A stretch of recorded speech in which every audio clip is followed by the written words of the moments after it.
Okay, Vighi, and this stage of the ruling class programs, I'm calling the siege, and we have to understand it as the final. It's the effort to finish the class war by winning it, by finally enclosing the cosmos, all of everything that exists, and completely dispossessing humanity of control over, access to, claims on, participation in the entirety of the cosmos and Earth and everything that exists, including ourselves. So, including, they occupied our cells with their um, injections and everything, and air, everything, oxygen, your lungs oxygenating. All these things have been enclosed, seized by the ruling class.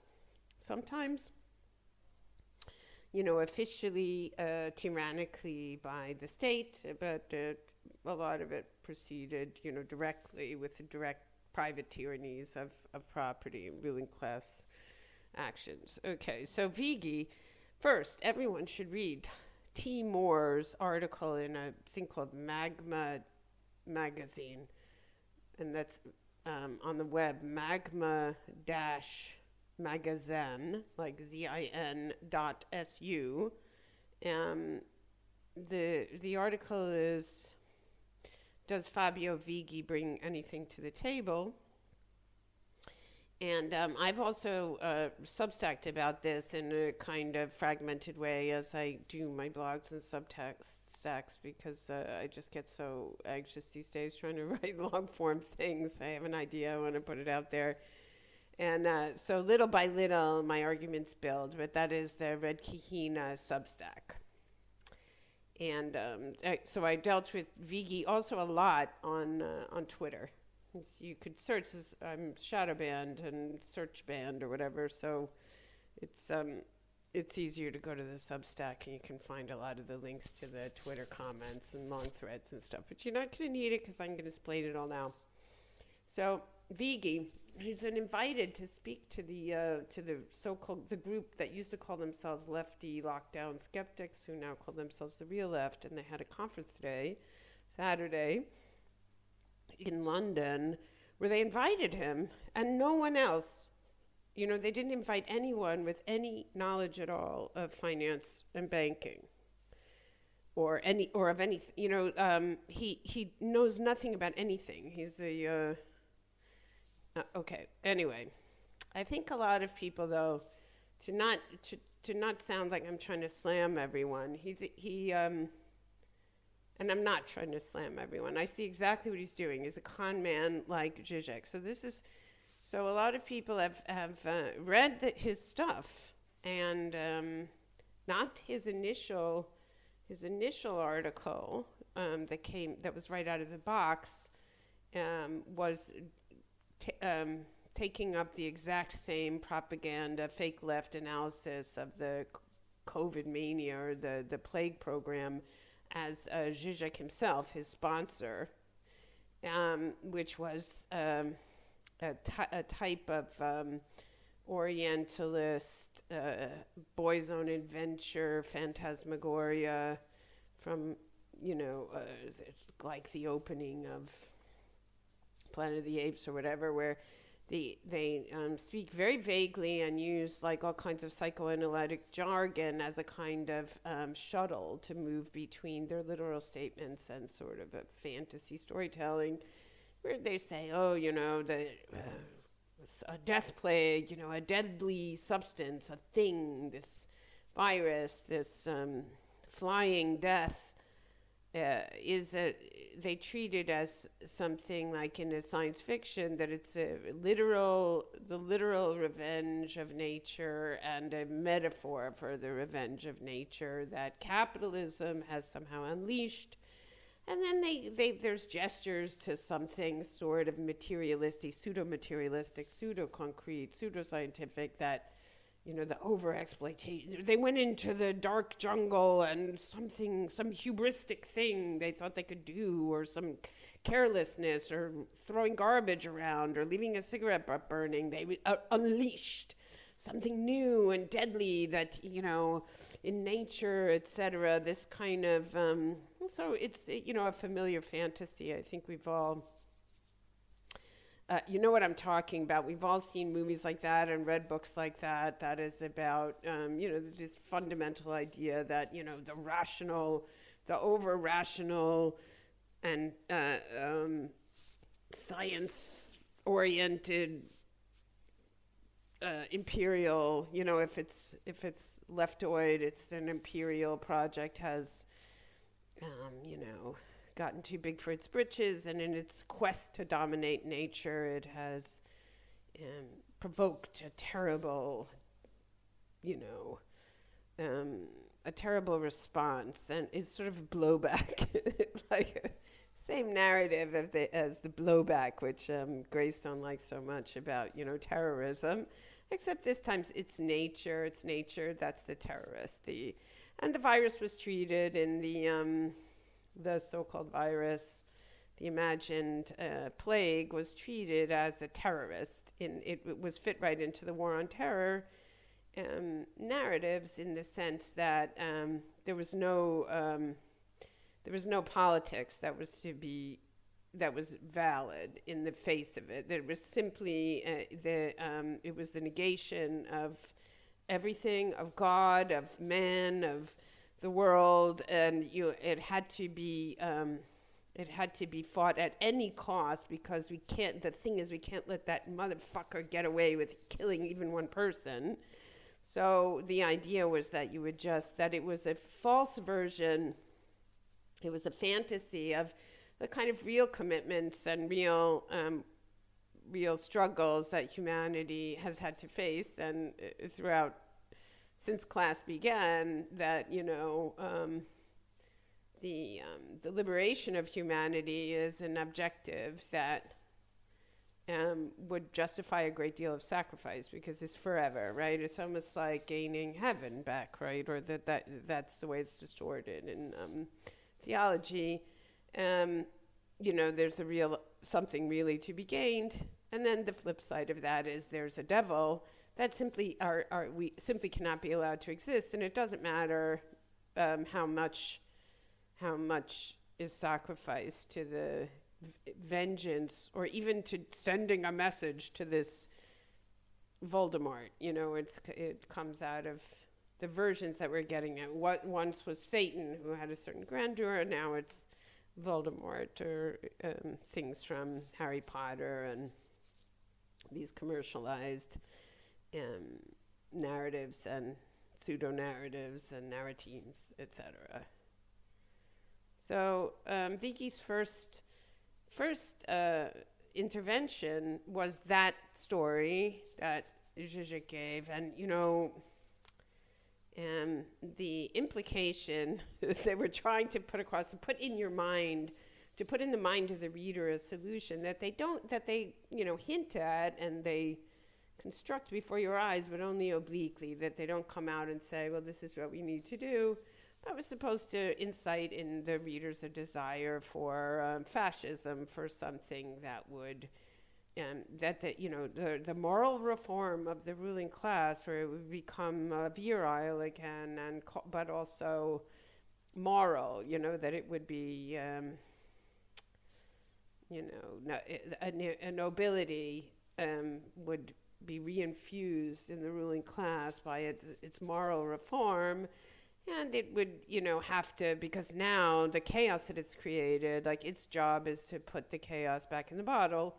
So on the one hand, it satisfied and titillated people with the Sorcerer's Apprentice story, and on the other, it left humanity so helpless in the face of this that it's supposed to be resolved with some kind of identification with the Führer, or Caesaristic identification is what Franz Neumann, the one, the one Frankfurt schooler that people don't like to talk about, except for Benjamin, who was actually kind of a lefty, or actually a communist with a communist past, Caesaristic identifications.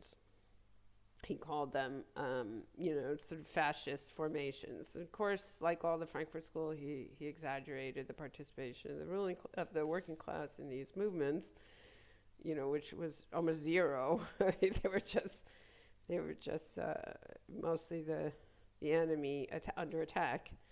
But middling strains and some workers, and now more in the U.S. you have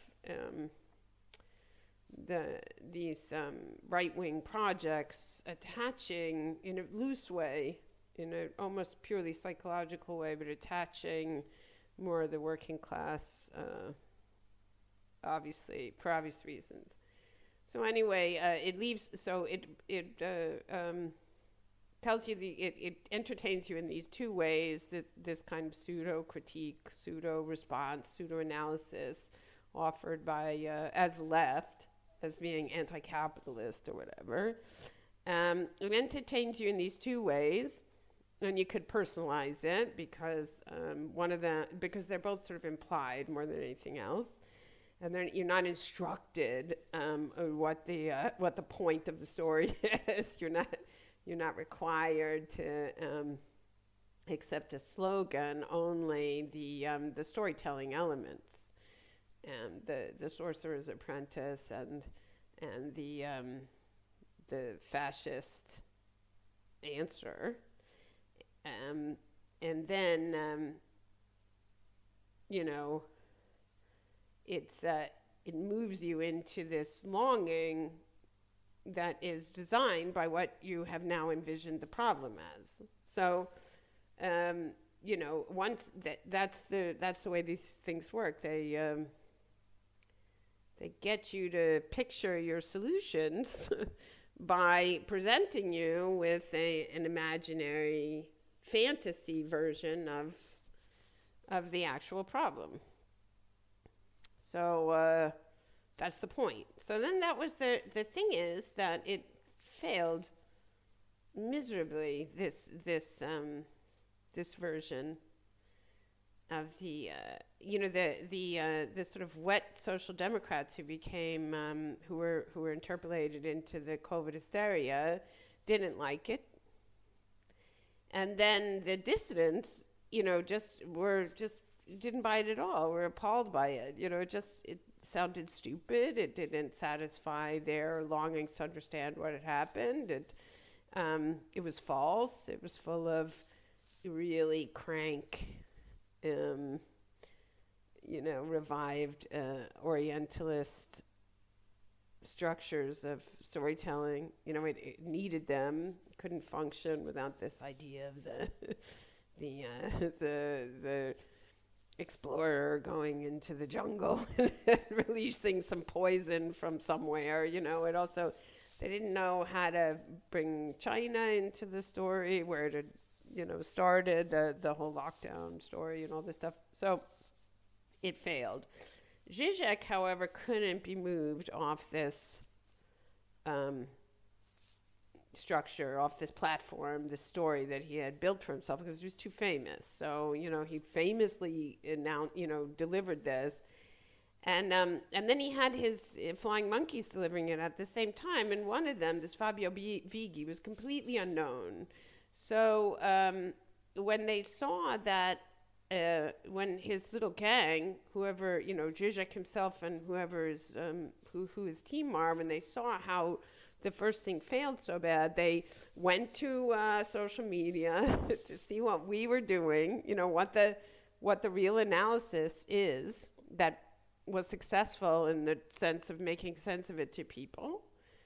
And they decided to masperize it, to offer a cuckoo's egg version, a false version that would lead people to have the same response. They want to maneuver people into this fascistic mindset, but they would have to take them on a different narrative path, because the thing that they offered flopped for whatever reason. I mean, there were a couple people these funny sites, magazines like Philosophical Salon or whatever. I want to talk about that Gabriel Rockhill guy.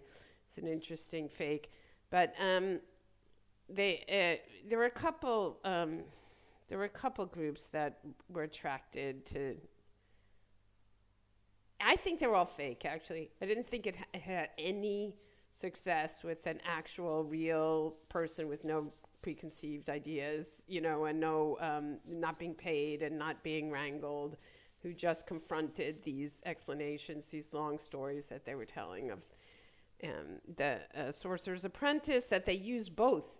That's the other thing. They sort of went overboard in using the Sorcerer's Apprentice story for the finance later. They were holding that for later, but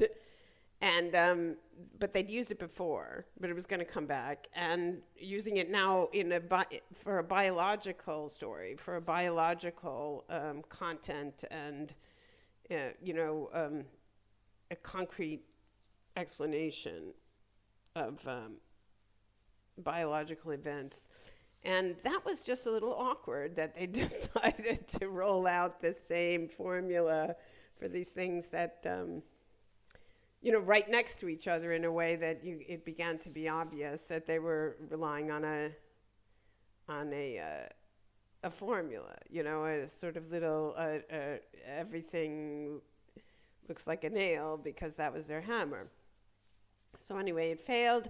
And they decided instead that they had to come up with a fake thing of us, So that they had to come up with a cuckoo's egg, something that looked like us, smelled like us, looked like the truth, absorbed more of the truth of the plan that was actually being unleashed, but was modified in these key ways that it would still tend to manipulate the readers, the audience, toward a despairing sort of fascist hope. What Hierapunk calls copium. I'm sure she's not the only person, but copium. The dreams. These ways of thinking of things that allow you to